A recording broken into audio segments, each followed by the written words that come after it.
Peugeot has high aspirations for its 508 medium-range model, which means that it needs to offer cutting-edge electrified technology, and does in this plug-in hybrid form.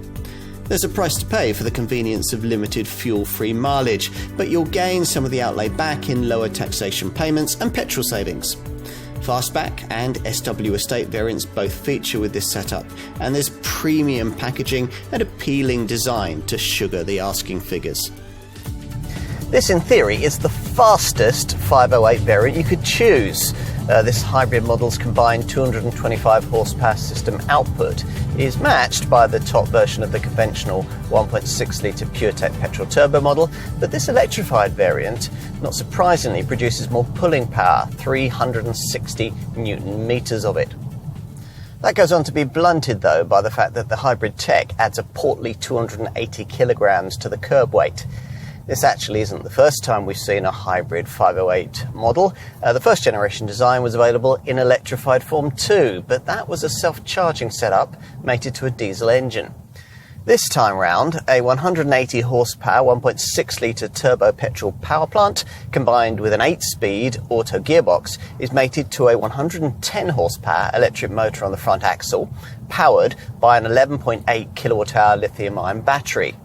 When fully charged, this allows for 32 miles of WLTP-rated all-electric driving range. You get 4 driving modes, with the ones you'll be using most of the time being the hybrid and comfort settings that choose the best mix of electric and petrol propulsion to suit the driving style whilst optimising efficiency, the latter softening the standard adaptive damping. The alternative settings are either Sport, where the car combines the power of the electric and petrol motors to offer livelier performance, and Electric, battery power only, in which guise the car is apparently able to run at up to 84 miles an hour. With the engine chiming in, 62 miles an hour from rest occupies 8.3 seconds, and the top speed is limited to 155 miles an hour. The hybrid system's extra weight slightly blunts the handling, but refinement is exemplary, even with the PureTech engine working, and the ride is superb. Now, unless you happen to be a Peugeot dealer or an ardent fan of the brand, you're unlikely to be able to tell a 508 hybrid apart from a conventional variant at a glance. There's a special dichroic version of the Peugeot Lion brand logo, some additional hybrid badges stuck on the rear wings, an extra left-hand filler cap for voltage charging, and a sign light that shines from the interior mirror when the car is in all-electric motion. If the 508 formula appeals, you don't have to have this body shape. There's an alternative SW Estate version that looks equally avant-garde. Either way, there's a clear desire here from the designers to do something different, which we really like. As for the inside, well, it'd be disappointing if the extrovert exterior styling wasn't mirrored by equally interesting treatment of the cabin.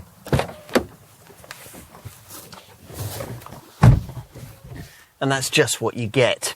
Here you get a very different design to the kind of thing you'd normally expect to find in this segment, with a standard of fit and finish that justifies Peugeot's premium pretensions. The hybrid model changes are subtle in this very high-quality cabin.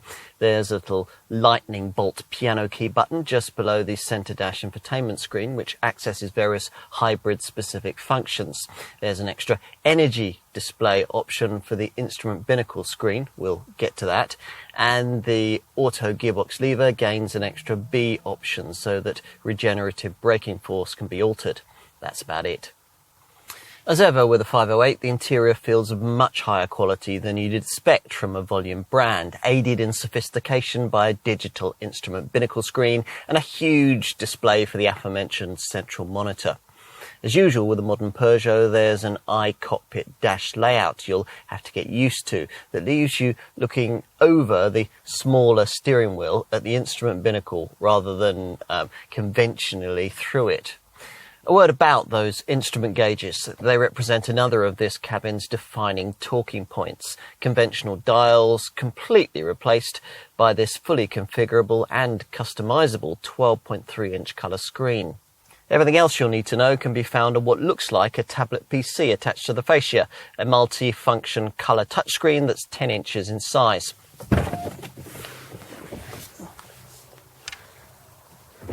Time to take a look at what's been served up in the rear, which requires a slight duck around the sloping roofline on this fastback model. Because this design was created from the outset to accommodate battery power, there's no compromise in rear seat accommodation with this hybrid variant, and a couple of adults will be quite comfortable. The relative narrowness of the cabin won't help if you have to take 3 folk back here, but the low transmission tunnel makes dealing with that eventuality easier than it would be in some rivals.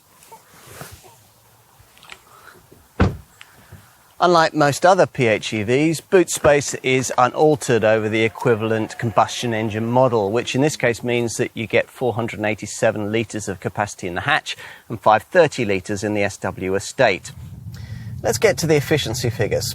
We've covered the 32-mile WLTP-rated all-electric driving range. It's actually more like around 25 miles in real-world use. And we also ought to apply real-world thinking to projections of likely fuel economy, because the Fantasyland official combined WLTP figures, up to 235.5 miles to the gallon for the fastback hatch, clearly aren't likely to be replicated by the average owner. WLTP emissions are rated at up to 29 grams per kilometre for the hatch and 30 grams per kilometre for the SW. These figures will mean attractively low benefit-in-kind figures.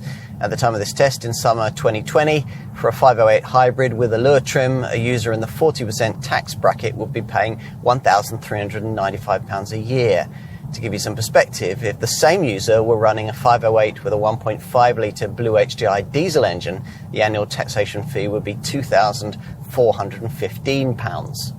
Compared to, say, a conventional petrol 1.5 litre Ford Mondeo, this car would approximately halve a typical business user's annual benefit-in-kind taxation exposure. Bear in mind that you'll need to find £300 extra to upgrade your 508 hybrid to a model incorporating a 7 kilowatt-hour monophase onboard charger that would be capable of accepting charge from anything faster than a domestic 3-pin socket. This halves charging time when charging with a typical garage 7 kilowatt wallbox, and it really ought to be standard. Charging the 11.8 kilowatt-hour battery takes 3 hours and 45 minutes with a standard Mode 3 Type 2 cable, or 2 hours if the optional onboard charger has been fitted. Peugeot has to produce cars like this 508 hybrid. It doesn't necessarily have to sell a lot of them. Most of the brand's profit comes from small cars and LCVs. If models like the 508 can also sell, then so much the better. But they can't drag down the brand's across-the-range collective CO2 performance in the way that would these days deliver eye-wateringly high EU fines. So plug-in tech needs to be offered in this 508 model, even if high pricing means that the market for it is still quite small.